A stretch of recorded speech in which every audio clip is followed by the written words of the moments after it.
जब राना साहब भी साथ हमारे शामिल हो रहे हैं, उनसे भी पूछ लें। राना साहब, आपका बहुत शुक्रिया। ये फरमाइएगा कि आपका अभी शेड्यूल क्या है? सुनने में आ रहा है कि शायद कल कैबिनेट भी पास करेगी और सेनेट में भी पेश किया जाएगा। कुछ आप अपडेट कर सकते हैं? जी, कल सुबह कैबिनेट में जो है ये 27वीं तरमीम का मसौदा जो है वो पेश किया जाएगा और कैबिनेट की अप्रूवल के बाद फिर कल सेनेट में पेश होगा और फिर नेक्स्ट मंडे या ट्यूसडे को जो है वो फिर कौमी असम्बली में नहीं होगा। और सर, कौमी असम्बली से पास करवाने का शेड्यूल क्या है? 14 से पहले पहले बुध जुमेरात किसी दिन भी?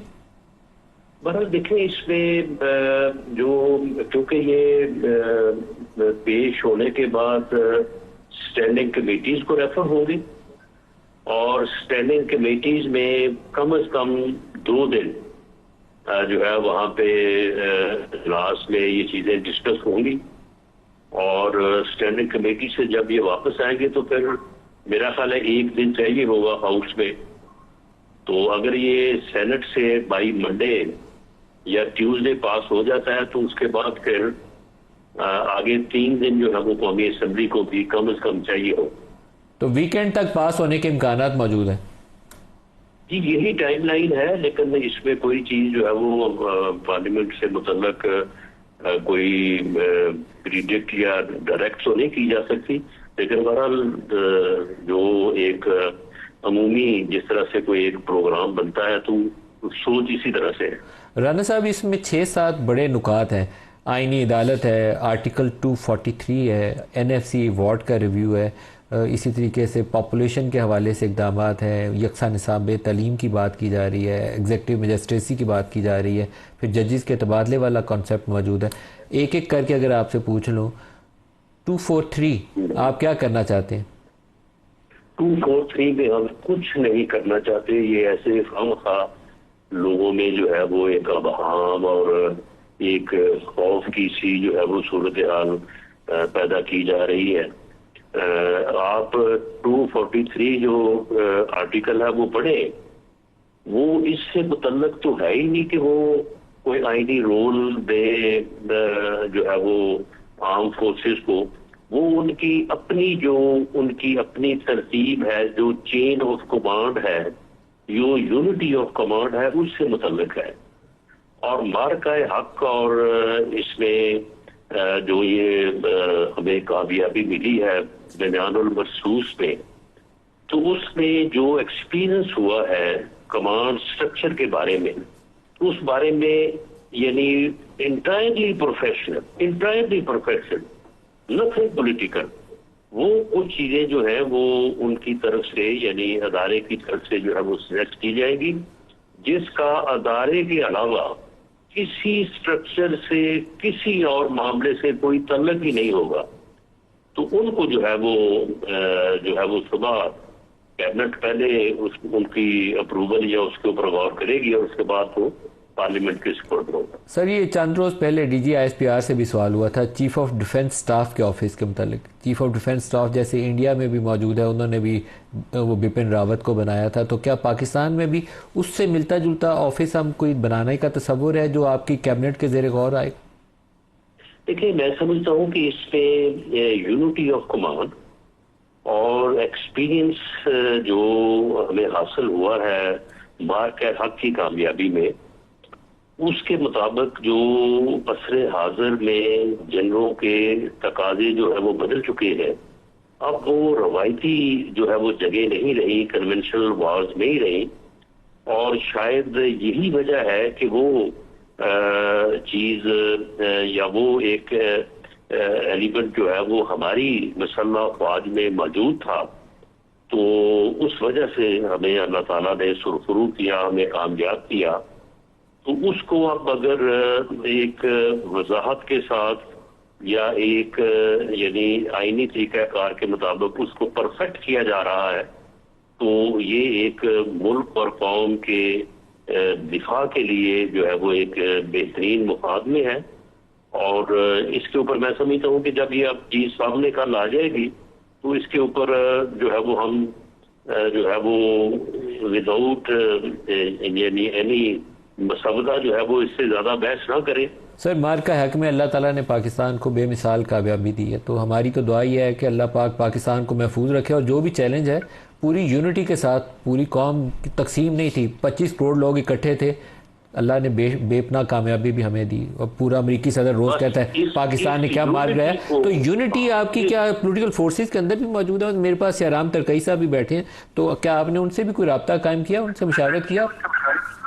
जी, आज सारा दिन बल्कि अभी तक जो है वो तमाम हमने अपने जो कोलिशनल पार्टनर्स है एक एक को बुला के उनके साथ ये डिस्कस भी किया है और उनकी जो है वो सेटिस्फेक्शन भी हासिल की है। पीपल्स पार्टी से अलहदा जो है वो प्राइम मिनिस्टर साहब ने जिस दिन प्रेसिडेंट साहब के पास गए थे वहाँ पे चेयरमैन बिलावल भुट्टो जरदारी साहब भी मौजूद थे, उनसे पहला बात हुई है। वो आज अपनी जो है वो सेंट्रल जो वर्किंग कमेटी है उसमें ऊपर गौर कर रहे हैं। तो हमने अपनी भरपूर कोशिश की है और उसके बाद अगले जो 5-7 दिन या 10 दिन है तो उसमें भी यही अमल जो है वो इसको और मजीद जो है वो आगे बढ़ाया जाए। सर पीपल्स पार्टी बड़े 2-3 नुकात के ऊपर तो आपके साथ है, लेकिन शायद बाज़ इश्यूज़ के ऊपर आपको गिव एंड टेक करना पड़ेगा। जैसे एमक्यूएम कहती है लोकल बॉडीज़ को साथ शामिल कर लें तो हम बाकी चीज़ों को सपोर्ट कर देंगे। पीपल्स पार्टी आपसे एनएफसी के ऊपर बात करना चाहेगी, तो आपको कहीं ना कहीं फिर लेन देन करना पड़ेगा सियासी जमातों से।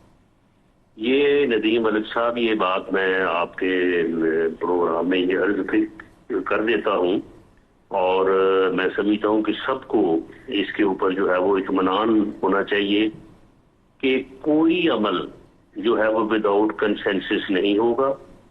जिसके ऊपर सबका कंसेंसस होगा वो हो जाएगा, जिसके ऊपर नहीं होगा अमेंडमेंट जो है वो बाद में भी होती रहेगी। कोई ऐसा तो नहीं है कि ये 27वें के बाद जो है वो अमेंडमेंट का रास्ता रुक जाएगा, वो बाद में फिर जब कंसेंसस होगा देखा जाएगा।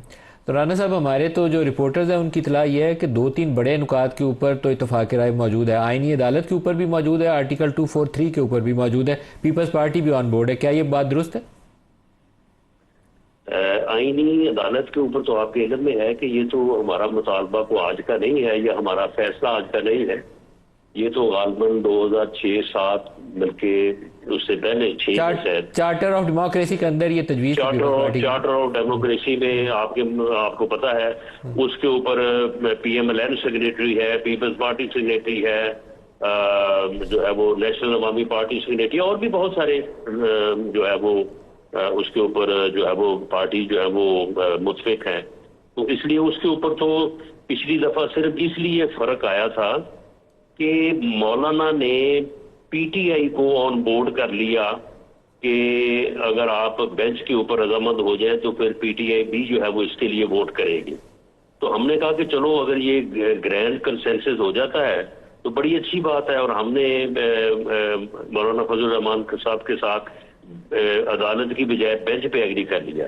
लेकिन बाद में फिर पीटीआई जो है वहां से फिर वो निकल गई, उन्होंने कहा कि नहीं जी हमने वोट नहीं करना। तो सर 243 के ऊपर पीपल्स पार्टी हिमायत कर रही है। 243 में तो खैर यानी पॉलिटिकल या जो सिविल साइड उसके ऊपर कुछ है ही नहीं। तो सर अब मैं सादा लफ्जों में अगर पूछूं कि पीपल्स पार्टी और पीएमएलएन 243 के ऊपर मुतफिक हैं और आईनी अदालत पे भी मुतफिक हैं, तो ये बात दुरुस्त है? जी दोनों पे मुतफिक हैं, और उसके अलावा बाकी जितनी चीजें हैं उनके ऊपर हमने जो है वो उनको फील्ड में हम ले आए हैं, डिस्कशन का हमने आगाज कर दिया है। जिस पे इत्तफाक की राय हो जाएगा, कंसेंसस हो जाएगा, वो 27वीं तरमीम का वो चीज हिस्सा बन जाएगी। जिस पे नहीं होगा उसको फिर जो है वो आइंदा वक्त के लिए उठा रखा जाएगा। लेकिन मैं आपको ये कह दूं कि कल ये जब मसवदा आपके सामने आएगा तो किसी एक पॉइंट को भी आप ये नहीं कह सकेंगे कि इसके ऊपर फैसला कर लें। ऐदर वे इसके ऊपर जो है वो कोई जो है वो नुक्ता नजर जो है वो एक्सेप्ट करने में जो है वो कोई हार्म नहीं है, बल्कि ये वक्त की जरूरत है। उसके ऊपर नुक्ता नजर आपका मेरा मुख्तलिफ हो सकता है, लेकिन वो जो मसला है वो एजुकेशन हो, वो निसाब हो, वो पॉपुलेशन हो, वो ड्यूल नेशनैलिटी हो, कोई और चीजें हो, ये छोटी छोटी चीजें हैं, उन सब के ऊपर जो है वो इस वक्त जो है वो यानी पब्लिक एट लार्ज लेवल के ऊपर बहस मौजूद है और उसके ऊपर कोई ना कोई फैसला जो है वो लिया जाना चाहिए। सर ड्यूअल नेशनैलिटी पे क्या चीज आएगी सर? जी, ड्यूअल नेशनैलिटी पे क्या चीज आएगी? ड्यूअल नेशनैलिटी में भी ये है कि इसको जो है वो ड्यूअल नेशनैलिटी जो है ना इसको खत्म किया जाए। ड्यूअल नेशनल जो है वो यानी ये बहस है, ये अभी जब कमेटीज में तजवीज क्या है सर? तजवीज क्या है? तजवीज ये है कि जो हमारी यानी कंपल्सरी सर्विसेज हैं, यानी सिविल सर्विस है, आर्मी सर्विस है, ये सर्विसेज जो है इसमें ड्यूअल नेशनल नहीं होना चाहिए।